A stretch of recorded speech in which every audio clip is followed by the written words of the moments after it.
સરપટ નાકા નજીક જૂની જેલમાં ભીષણ આગ, ફાયર બ્રિગેડે તાત્કાલિક કાબુ મેળવ્યો।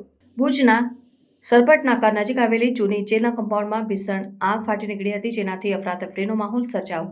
આ ઘટનામાં પોલીસ દ્વારા જપ્ત કરેલા વાહનો આગની ચપેટમાં આવ્યા હતા અને પેટ્રોલ ડીઝલની ટાંકીઓને કારણે વિસ્ફોટો અને ધડાકાઓના અવાજો સંભળાયા।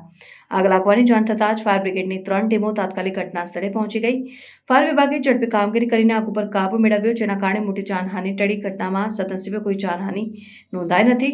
આગના ધુમાડા 7 કિલોમીટર દૂરથી પણ દેખાતા હતા, જેના કારણે ભયાનક દ્રશ્યો સર્જાયા। પ્રાથમિક તપાસમાં એવું જણાવ્યું છે કે બંધ જેલમાં વર્ષોથી પડતર રહેલા વાહનોમાં આગ લાગી હોઈ શકે છે, પરંતુ ઇલેક્ટ્રિક શોર્ટ સર્કિટ, આગજની કે અન્ય કારણોની શક્યતાઓ પર તપાસવામાં આવી રહી છે। આગના કારણોની વિગતવાર તપાસ બાદ જ નુકસાનનો સાચો અંદાજ મેળવી શકાશે। ભવિષ્યમાં આવી ઘટનાઓ ટાળવા માટે નક્કર પગલાં લેવામાં આવશે। આ ઘટનાએ સ્થાનિક લોકોમાં ચિંતા ફેલાવી છે અને તંત્રની કાર્યક્ષમતા પર પ્રશ્નાર્થ ઉભા કર્યા છે।